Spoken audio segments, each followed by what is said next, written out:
I'm 22 and I still haven't gone to college. Now, I want to preface this by saying that I am not by any means dogging education. I don't really believe in the notion of college being a scam either. Realistically, I look at college as more of an investment, and it's up to the investor to scope out the investment as well as manage it and decide whether or not they want to keep investing in it. With proper planning and focus, I do think that college does bring some benefit, plenty of it to be honest with you. I, however, decided to drop out after my first semester. I'd rather say that just for the sake of transparency because I wouldn't want to lead with any false narratives. When I was about to graduate high school, I had just been introduced to self-improvement in the red pill space. I was learning more about the world and going through a more rebellious period of time in my life. I saw college as a money trap and didn't have a desire to continue academic studies. Now, this isn't saying that I didn't want to learn. It's actually on the contrary. I read and studied more than any other point in my life once I dropped out of college. I actually used to skate by in high school and would rarely, if ever, apply myself to the point where like failing tests was like normal. And at least for math, like I would get like a 23 or like a 36 on a math test and that shit would be normal to me. Like I literally I was so desensitized to the idea of failing in math specifically that I did not care. Like it didn't even faze me. It was just regular. Like I think if I got like a fifth, I think like when I actually studied, and that wasn't even really studying, I got like a 52 or like a 59. And my math teacher was like flabbergasted. She was like, "Oh my God, like good job. Like you're getting better." And I'm just like, whatever.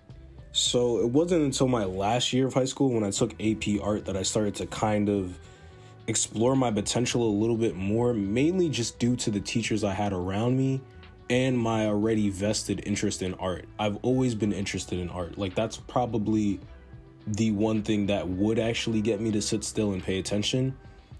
And it wouldn't really be for that long because I'd be more interested in doing what I wanted to do anyway. I would vividly remember doodling in every single notebook that I had. Like if you gave me a piece of paper that was blank, you could expect that within the next 10 minutes, there's going to be drawings on it. Like it didn't matter if they were good to me or not. I didn't even care. I just wanted to fill the page with drawings. So having teachers around me that kind of saw that in me and pushed me and motivated me to keep trying to get better. Like I remember one teacher, like she sat me down one day and she was just like, "Daniel, you have a fear of failure. Like you have a fear of failing. And that's why you're not applying yourself, because you're scared that if you do actually try, you'll fail." And to this day, that's probably one of the most accurate readings that somebody's ever gotten on me without me having to even say much, which at the time really rocked my world. And that's what made me actually want to try to apply myself, because I didn't like that there were teachers around me and people around me that genuinely saw me for who I was and believed in me and saw some potential in me. I didn't want to disappoint them. Like I genuinely didn't want to disappoint them. At that point in time, I didn't really care about myself as much, but I did really care about not disappointing the people that believed in me. So it was a very difficult time, but it was only a difficult time because I was doing things in part for the wrong reason. The only thing that really mattered to me throughout all of throughout all of high school and that period of time in college and a decent amount of time after I dropped out was this dream I had. It was the only thing that mattered. I wanted to be a full-time music producer and artist. I was inspired by like friends that I had that found early success and other artists like Travis Scott. I still remember I'd sit down and I'd visualize and I'd watch these Travis Scott concerts and I'd pretend like I was performing in my room and like I'd put on beats and I'd pretend like I was doing a whole performance. And I really put myself in the position to where I can visualize myself actually doing this. And it did bring me good benefit. It wasn't like a thing that I did in vain. It wasn't lost. But I do remember that period of time where I was just so heavily focused on this. I would talk about it nonstop. It was all that I thought about. And at the time, nobody could tell me that I wouldn't make it or that I wouldn't be somebody. That one day, like I always talk about, where I'd come back to school with a Ferrari and they'd see, and like I'd flex on all the teachers that were telling me that, you know, my head was in my ass. They obviously didn't say it like that, but that's what it felt like. College was the last thing on my mind, and I had so many reasons not to go. or at least not to try, you know? And at the time, in my mind, those reasons were valid. Like, nobody can tell me anything. That's all I thought. I thought that I knew everything. I thought that I figured it out. I thought I was like, we're living in a matrix, and I got this shit figured out like the back of my hand, and I'm about to take the universe for a joyride. My family being a family of Haitian immigrants, and me being a first generation Haitian American, they had a very different perspective. They put a lot of emphasis on education, and I could understand completely why, seeing as they had to work incredibly hard and still do just to do what they do to have the lifestyle that they do in this country. And naturally, because of that, there was a culture clash. But ultimately, it was my older sister that kind of encouraged me to really give education a shot. Not even education, but more so giving school a shot. Because one thing that I still want to drive a point at is that I'm not against education nor college, but I was never against the idea of self-education. Like, I was always adamant about pursuing my curiosity. Like, I didn't like not knowing things. I liked learning. Like, the idea of learning is something that I've always liked. I actually did go to college for a semester, and it did go well. Like, ironically, math was one of my best subjects. Now, did I cheat a little bit? Sometimes, I'm not gonna lie, I definitely cheated on like 1 or 2 tests. I'm not even gonna lie, I definitely cheated on like 1 or 2 tests. But it actually got to the point where I didn't really have to cheat anymore. And I think one of the main reasons as to why I excelled so much at the math was, 1, they put me in a remedial math class. 2, I realized that I was actually never bad at math or any subject for that matter. I just didn't actually apply myself and try to learn the material. And 3, the teacher that I had, not saying that my other math teachers weren't good, but the teacher I had in combination with those other 2 variables made it very easy for me to sit down and actually apply myself. I wasn't fully there, but I was starting to transition into being like, okay, I could apply myself. I can get this done. I actually enjoyed some of my other classes too. Like, there'd be certain prompts in English that we were writing for, and I'd be excited to actually write. After a certain amount of time though, and a certain amount of time was realistically like 2 weeks, maybe like a month, I was getting not motivated, but I was getting influenced by what I was still surrounding myself with. So seeing my other friends be successful in music, and they're in LA and they're living their life and they're having fun. They're like with a different rapper every other week. They're in the studio, and then going on YouTube and watching all these videos of all these rappers in the studio cooking up, or these producers cooking up. It was just a mental culture class again. It was just a mental culture. It was just a mental culture clash, because here I am in this classroom, or like at the time it was virtual because this was around COVID, so it's like virtual. So here I am on this computer in this classroom, and then one of my friends that I make music with is like in the studio with like 6ix9ine or whoever, and I'm just like, damn, I could be there too, because they wanted me to be there and I can't be there because I'm in school. And I was just like, damn. So after a while, it just started to really eat at me. And then that, in addition to the fact that that friend was still giving me business, so like whenever there was like an opportunity that came through, he would send it over to me too. So I'm doing graphic design work for rappers, I'm making them cover arts, and I'm getting paid to do it. So now I'm getting paid and making money in a career that I actually enjoy, while still being in school and paying off school. It just started not to make any sense, and I couldn't ignore it any longer, because in my head I was like, if the point of me being here is for me to make money, and I'm already making money, then why the fuck am I here? Like, that's just literally what kept ringing through my head, and I couldn't think of any other benefit to school. Like, I didn't think of the social aspect. I didn't think of the fact that you could actually, learn other things. I didn't think about the fact that money literally is not everything, and that there's other things that will give you value. I didn't think about the fact that I might be making more money now, but in the long run, I can learn a skill that could potentially make me more money. There was just a bunch of things that I didn't think about, because the only thing that I cared about at that time was, I'm making money. Why the fuck am I here wasting my time with you losers when I could be here making my money and living life? You know what I mean? Like, that's what my mentality was. It was a lot more arrogant. It was a lot more self-centered, and it was a lot more simple. It was a lot more of a black and white view. So after a while, I kind of just decided to drop out. And at the time it made sense to me, and it still makes sense to me. It was still a decision that I feel like was the right decision to make. I feel like it was the right decision to make because I was so young and naive and so arrogant that I just needed to be let free. Like I needed to fuck around and find out myself. I needed to be taken off the training wheels, and I needed to go full throttle into this life shit and see if I know what I'm talking about. Because that was the only way I was really gonna get it.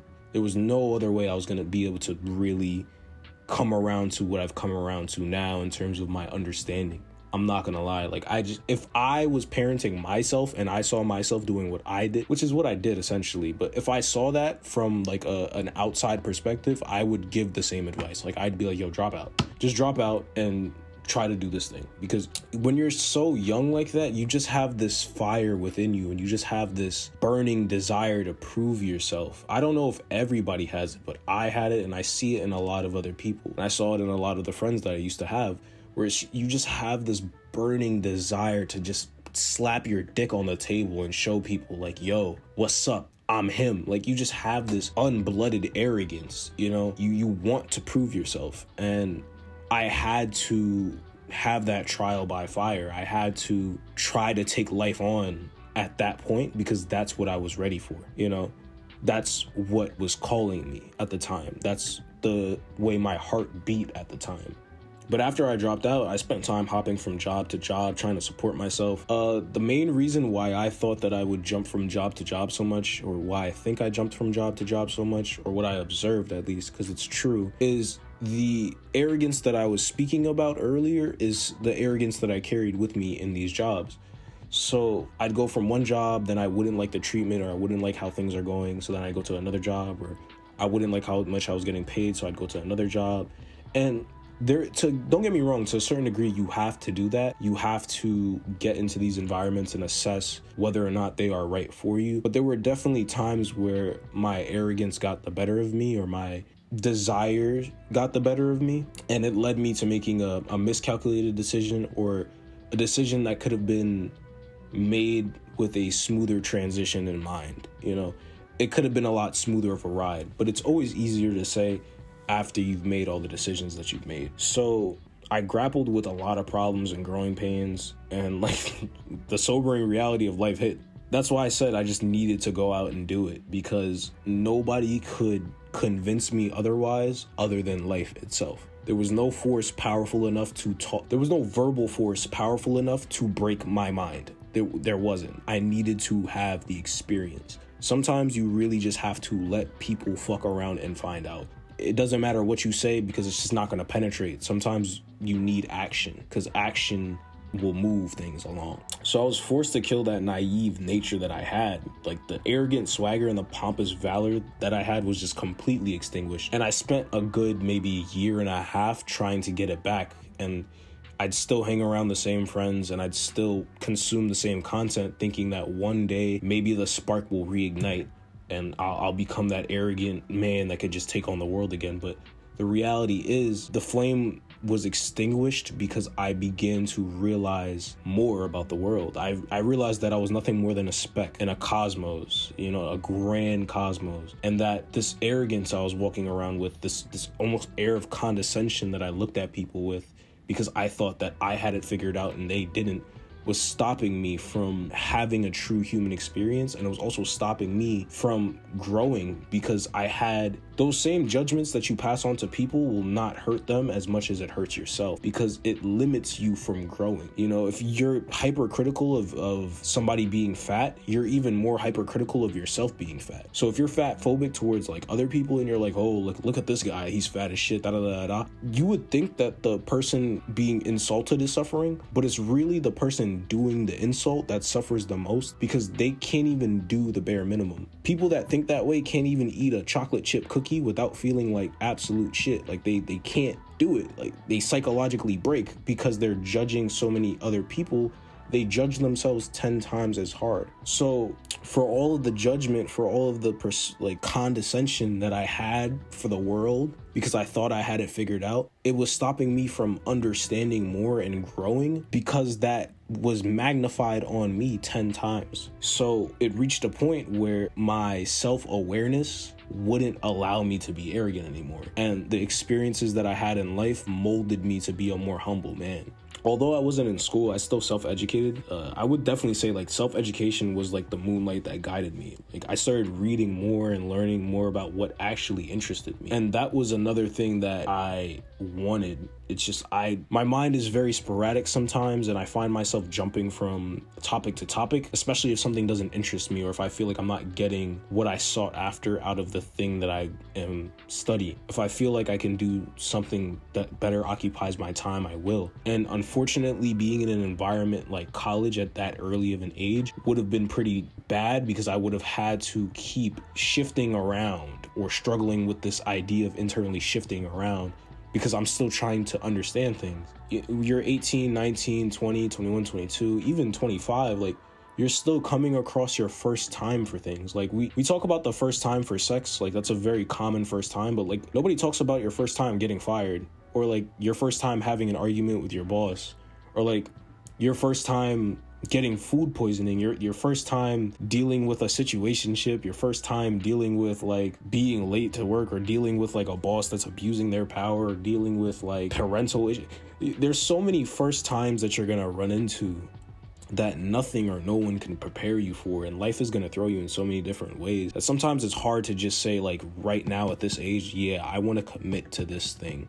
And it's not a matter of commitment issues. It's how can you commit to one thing without fully understanding what you're committing to, or what other options there are that are available to commit to. You know what I mean? And that was the philosophy that kind of blossomed from that initial decision. The initial decision was made purely off of ambition and insecurity, but it blossomed into this understanding that I have now, that you can't just force somebody so fresh into the world to just make a decision like that. Don't get me wrong, I'm not saying that everybody doesn't know what they want to do. There's kids that know what they want to do off rip and they got it on lock. They do, but not everybody's like that. And I feel like college is definitely a better breeding ground for exploring yourself, for sure, because there's a lot more freedom, there's a lot less restriction. And I do feel like the high school systems are very prison-esque, but that's a conversation for a different day. But college is definitely a lot more of an open ground. It's almost like a precursor for the real world, quote unquote. But at the same time, it's still a really big decision that has to be made. And I feel like I just wasn't prepared to make that decision. But as I continued to go through life, that dream also got extinguished. And it didn't get extinguished for the reasons that most people expect, like giving up because it's not working. It was working for me. It wasn't I wasn't famous yet at all. My streaming numbers weren't that high, but I was making money. I was making money off of music. I was doing what I wanted to do. I was in studio sessions with rappers. I was in the houses of like millionaires. It was crazy. It was a crazy time, and I got to see so much and experience so much, but I wasn't fulfilled anymore. Like I wasn't ever fulfilled. Like I didn't feel fulfilled. I didn't feel the same way I felt when I was a kid making YouTube videos. You know what I mean? Or when I first started making beats, like I didn't feel like that anymore. I just felt like I was doing something because I said I was going to do it, and now I just have to make it happen. And even the end goal that I had in mind, where I just wanted freedom to do this, to study Hinduism, to study Buddhism, to read, to write, to journal, to meditate, to go to the park, to explore. None of that had anything to do with a music career in terms of milestones. Other people around me, they wanted Grammys, they wanted, accolades, they wanted fans. I didn't care. I didn't even want to be famous. And that's when I really started to realize, like, I'm looking around, everybody got chains on, they're trying to look fly, and I'm just in my Crocs, or I'm in my work pants, and I don't care. I just, in my head, I just genuinely don't care. And the experiences that I went through, everything that I went through just made me into this person that didn't care. I didn't care to be seen anymore. When I was younger and I was more insecure, and I'm not saying that everybody has that desire or that dream to be famous because they're insecure. because it can't be true for everyone. But for me, it stemmed from my own insecurities. It stemmed from not getting enough attention when I was younger. But in giving myself that attention, I no longer wanted to be famous. I no longer wanted to be in the limelight. So then I grappled with this idea of giving up this dream, because I still believe that if I gave up this dream, then I'd be a failure, because I conditioned myself by watching all of this self-improvement content, by watching this red pill content, by watching just thousands upon thousands of hours of all this content, and then being surrounded by friends that were already trying to do that. There was no room for a differing perspective, because I didn't allow it. Because I thought to myself that if I didn't do this anymore, then I was quitting and I was a failure in life. And I was just like the people around me that were bums and not doing anything with their life, because I thought, or I had this perpetual fear for years that I was going to be a bum. You know, and it's like, oh, I didn't go to school. I'm pursuing music. I have dreadlocks. My family thinks I'm a bum. Everybody thinks I'm a bum. And a lot of it was internalized growing up based off of what I heard around me and based off of stereotypes that are perpetuated towards my people, which does suck. And it is very hurtful to even say out loud now and realize the psychological damage of that. But once I became aware of those being the mechanisms holding me in that place, I could no longer allow them to bind me. And I started to really realize, I was like, yo, I don't have to do any of this shit. I don't have to do any of this shit, and I don't have to appeal to everyone. I just have to be myself. From the outside looking in, depending on who you ask, I can be a bum. Yeah, I mean, I could be a failure. But they don't really get to decide that. Only I get to decide that. Nobody else really gets to decide that but me. As long as I'm waking up and I'm doing what I have to do and I'm being a good person and I'm not hurting anybody, then I decide who I am. And once I realized that, it was like the master key I needed that allowed me to kind of almost transcend this karmic part of my life and move on to the next part of it. And that was really just pursuing more so of this video essay-esque, more conversational approach to talking with other people and sharing how I got myself out of dark places, or sharing things that I've observed about the world or that I've learned, because I genuinely enjoy learning and pursuing personal growth. I enjoy those things. So helping other people along their path do that is something that gave me a deeper sense of fulfillment. Even if it was 10 views, even if it was 5 views, I got a deeper sense of fulfillment. I'd work endlessly to produce that type of content, and seeing how it affected the people around me, and it made me a more positive person. It made me a more lovable person to be around. Even just me being around myself, me being in my own presence, I can enjoy being in my own presence without feeling so damn negative or so pressed to do something. It could just exist. It's a different form of relief. Now, I'm not saying that I have it all figured out. I still don't have it all figured out. And honestly, I probably never really will, because this life is just one big journey with trials and errors. There's a big world out there, and it doesn't come with the most guidelines. Like, we have set ideas or rules in place. Like, we know we have moral rules, but outside of that, there's not really one way to skin the cat. There's more than one, you know. You could be famous selling your toe pictures online and live your life that way, or you can be a monk, or you can be a librarian. Like, there's an infinitesimal amount of ways to exist, and there's so many ways to go. So you can't be scared to pick the wrong way, because you're meeting all of this for the first time. And that kind of segues me into my point, where I don't regret not going to college or dropping out of college. And I don't regret still not being in college for my newfound circumstances. I don't feel like it's necessary to regret any decision that we've made in our lives, because it's our first time trying to make those decisions. And the only thing that we can do aside